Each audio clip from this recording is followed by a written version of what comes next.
ಪದವಿ ಪೂರ್ವ ಶಿಕ್ಷಕರನ್ನ 9 ಹಾಗೂ 10ನೇ ತರಗತಿಯವರೆಗೆ ಬೋಧನೆ ಮಾಡಲು ತೀರ್ಮಾನಿಸಿದ ಸರ್ಕಾರದ ವಿರುದ್ಧ ನಮ್ಮ ಹೋರಾಟ ಎಸ್ಎಸ್ ಸೋಮಣ್ಣವರ ಹೇಳಿಕೆ. ಇಂದು ಗದಗ ಜಿಲ್ಲಾ ಪತ್ರಿಕಾ ಭವನದಲ್ಲಿ ಸುದ್ದಿಗೋಷ್ಠಿ ನಡೆಸಿ ಮಾತನಾಡಿದ ಅವರು, ನಾವು ಪದವಿ ಪೂರ್ವ ಗ್ರೂಪ್ ಬಿ ಹುದ್ದೆಗೆ ಆಯ್ಕೆಯಾಗಿದ್ದು ನಮ್ಮನ್ನ ಬೇಕಾದ್ರೆ ಪದವಿ ಶಿಕ್ಷಕರನ್ನಾಗಿ ಬಡ್ತಿ ನೀಡಬಹುದು. ಆದರೆ ನಮ್ಮನ್ನ ಕೆಳ ಅಂದ್ರೆ ಸಿ ಹುದ್ದೆಗೆ ಆಯ್ಕೆಯಾದ ಶಿಕ್ಷಕರ ಜೊತೆ ಕೆಲಸ ಮಾಡು ಎನ್ನುವ ಸರ್ಕಾರದ ಏಕಪಕ್ಷೀಯವಾಗಿ ತೆಗೆದುಕೊಂಡ ಈ ತೀರ್ಮಾನ ಕೈಬಿಟ್ಟಿದ್ರೆ ಜುಲೈ 29ರಿಂದ ಬೆಂಗಳೂರಿನ ಫ್ರೀಡಂ ಪಾರ್ಕ್ನಲ್ಲಿ ಸುಮಾರು 10,000ಕ್ಕೂ ಹೆಚ್ಚು ಶಿಕ್ಷಕರಿಂದ ಅನಿರ್ದಿಷ್ಟಾವಧಿ ಮುಷ್ಕರ ಮಾಡುತ್ತಿದ್ದೇವೆ ಎಂದು ತಿಳಿಸಿದ್ದಾರೆ. ಬ್ಯೂರೋ ರಿಪೋರ್ಟ್ ಕ್ಯಾಮರಾಮ್ಯಾನ್ ಜಗದೀಶ್ ಜೊತೆ Ashok Hogar, NKS report Gadag.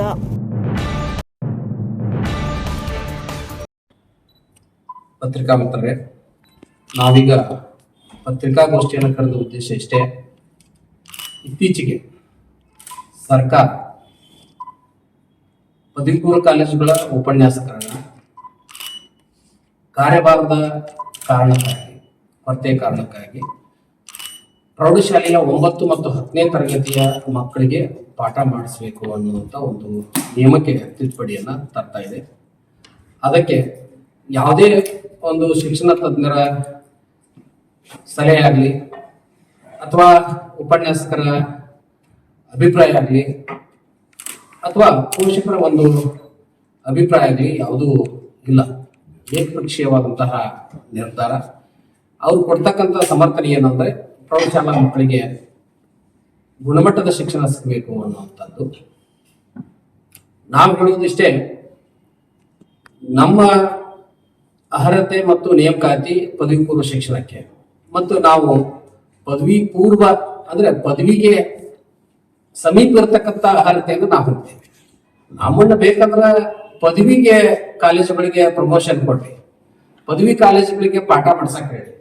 ಹಿಂದೆ ಸಂಯುಕ್ತ ಪದವಿ ಕಾಲೇಜುಗಳು ಅಂತ ಈ ರಾಜ್ಯದಲ್ಲಿ ಇದ್ದು ಅದನ್ನು ಬೈಫರ್ಕೇಟ್ ಮಾಡಿ ಆ ಭಾಗವನ್ನ ಈಗ ಕೇವಲ ಪದವಿ ಪೂರ್ವಕ ಮತ್ತು ಪ್ರೌಢ ಶಿಕ್ಷಣಕ್ಕೆ ಸೀಮಿತ ಮಾಡಿದ್ದಾರೆ.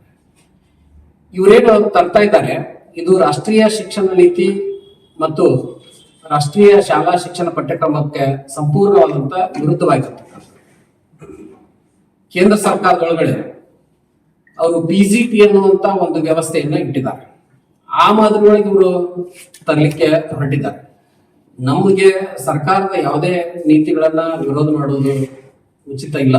ಆದ್ರೆ ಮಾಡಬೇಕಾದ್ರೆ ಕೇಂದ್ರ ಮಾದರಿ ಪಠ್ಯಕ್ರಮ ನೀವು ಅಳವಡಿಸ್ಕೊಂಡ್ರಿ, ಕೇಂದ್ರ ಮಾದರಿಯ ವರ್ಕ್ಲೋಡ್ ಅಲ್ಲಿ ಸರ್ಕಾರಕ್ಕೆ ಮನವಿ ಸಲ್ಲಿಸುವಂತ ಕೆಲಸವನ್ನ ಮಾಡ್ತೀವಿ. ಇವೆರಡಕ್ಕೂ ಅದು ಒಪ್ಕೊಳ್ಳಿಲ್ಲ ಅಂದ್ರೆ ಬೆಂಗಳೂರಿನೊಳಗ ಜುಲೈ ಮೊದಲೇ ವಾರದೊಳಗನ ರಾಜ್ಯ ಮಟ್ಟದ ತರಗತಿಗಳನ್ನ ಬಹಿಷ್ಕಾರ ಮಾಡಿ ನಾವೆಲ್ಲ ಅಲ್ಲೇ ಫ್ರೀಡಂ ಪಾರ್ಕ್ನಲ್ಲಿ ಹೋರಾಟ ಮಾಡಬೇಕು ಅಂತ ಹೇಳಿ ನಿರ್ಧಾರ ಮಾಡಿದ್ದೀವಿ. ಅಷ್ಟರೊಳಗಾಗಿ ಸರ್ಕಾರ ತನ್ನ ನಿಲುವನ್ನ ಬದಲಿಸ್ಕೊಳ್ತು ಅಂದ್ರೆ ಆ ಹೋರಾಟವನ್ನ ಹೇಳ್ಬಿಡ್ತೀವಿ. ಒಂದ್ ವೇಳೆ ಅದನ್ನ ಮುಂದುವರಿಸಿದ್ದಾದ್ರೆ ನಾವು ಆ ನೋಟಿಫಿಕೇಶನ್ ಅನ್ನ ಹಿಂದೆ ತೆಗೆದುಕೊಳ್ಳೋದ್ರಿಗೆ ಕೂಡ ಏನ್ ಮಾಡ್ತಾ ಇದೀವಿ ಅಂತಂದ್ರೆ ಹೋರಾಟವನ್ನ ಮಾಡ್ತಾ ಇದ್ದೀವಿ. ಯಾಕಂದ್ರೆ ನಮಗೆ ವೃತ್ತಿ ಗೌರವ ಮುಖ್ಯ, ಕೇಡರ್ ಮುಖ್ಯ. ನಾವು NEET, JEE, central university entrance exams ಇಂಥ ಪರೀಕ್ಷೆಗಳಿಗೆ ಸಂಪೂರ್ಣವಾಗಿ PU ದವರೇ ಕೆಲಸ ಮಾಡ್ತಾ ಇದ್ದಾರೆ. ಇಲ್ಲಿ ಯಾವ ಪದವಿ ಕಾಲೇಜಿನ ಉಪನ್ಯಾಸಕರಾಗ್ಲಿ ಅಥವಾ ಪ್ರೌಢಶಾಲೆಯ ಶಿಕ್ಷಕರಾಗ್ಲಿ ಯಾರು ಕೆಲಸ ಮಾಡ್ತಾ ಇಲ್ಲ. ಇದರ ಸಂಪೂರ್ಣ ಜವಾಬ್ದಾರಿ ಸಂಪನ್ಮೂಲ ವ್ಯಕ್ತಿಗಳಾಗಿ ಸಂಪೂರ್ಣ ಕೆಲಸವನ್ನ ಮುಂದೆ ಮಕ್ಕಳ ಭವಿಷ್ಯಕ್ಕೆ ಬೇಕಾದಂತ ವೃತ್ತಿ ಮಾರ್ಗದರ್ಶನವನ್ನು ಕೊಡುವರು ಯಾರಂದ್ರೆ ನಾವು PU ಉಪನ್ಯಾಸಕರು.